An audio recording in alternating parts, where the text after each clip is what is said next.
Bismillahirrahmanirrahim. Kali ini saya akan menampilkan satu unsur yang mungkin jarang ditunjukkan, jarang dipakai, jarang dipraktekkan. Itu namanya unsur fosfor, ya. Fosfor merah. Nah, ada juga fosfor putih, tapi saya tidak bisa langsung menampilkan fosfor putih karena terlalu reaktif.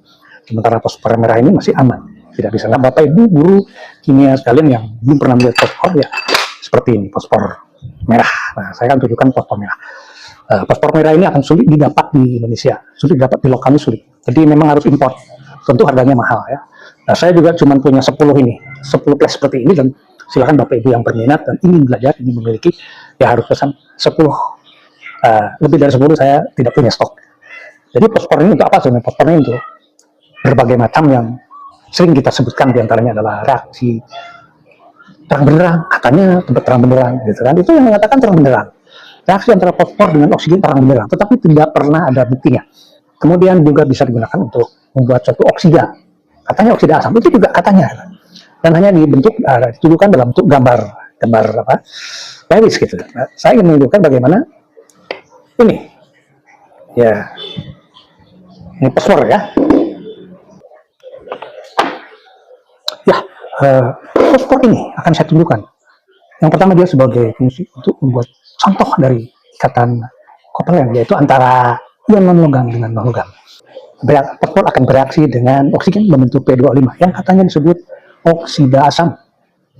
Oksida asam, ya kalau dilarutkan dalam air terjadi asam, tentunya asam fosfat. Nah, kita akan menunjukkan itu, betul nggak fosfor itu bisa menjadi asam fosfat melalui oksida asam dulu. Nah, tentu kita akan mencoba membuat reaksi ini yang katanya terang benderang. Nah, itu katanya.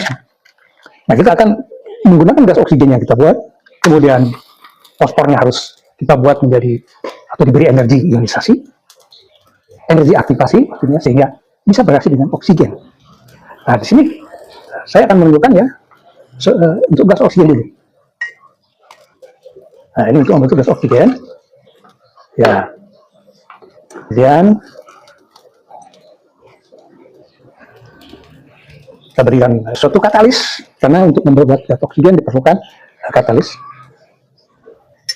Nah, ini kan cukup ya untuk membuat gas oksigen.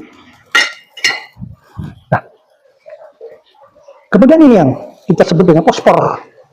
Bagaimana fosfor bereaksi dengan oksigen, dan kemudian setelah terjadi oksida asam akan dibuat asam fosfat. Betul atau tidak? Nah, di sini nanti. Jadi kita harus berikan energi aktivasi dulu, sehingga fosfor ini bisa bereaksi. Kalau tidak diaktifasi, ini tidak akan bisa. Nah, katanya reaksinya terang benderang. Nah, itu kan hanya cerita ya, hanya cerita. Kita akan lihat, benar nggak? Betul ya. Terang benderang kalau fosfor dengan oksigen.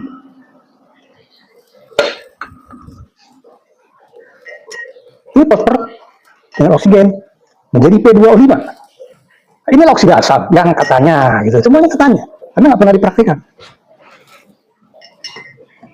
Ya, masih benar.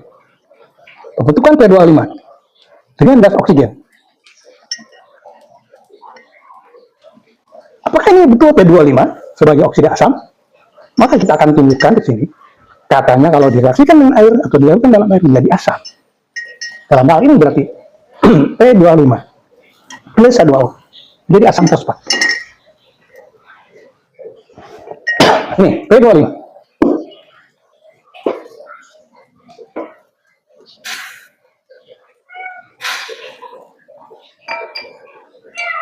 Apakah dia berwarna kuning? Kalau berwarna kuning menunjukkan bahwa P2O5 dalam air membentuk asam fosfat. P2O5 betul sebagai oksida asam. Jadi begitulah belajar kimia, bukan hanya cerita, bukan katanya, tapi memang harus terbukti. Bagi Bapak Ibu yang memang membutuhkan ini kan sulit ya, karena di Indonesia juga sulit. Ini hasil impor hanya ada 10 begini, dan tentu harganya cukup mahal. Dipersilakan untuk memesan kepada kami di KKTI.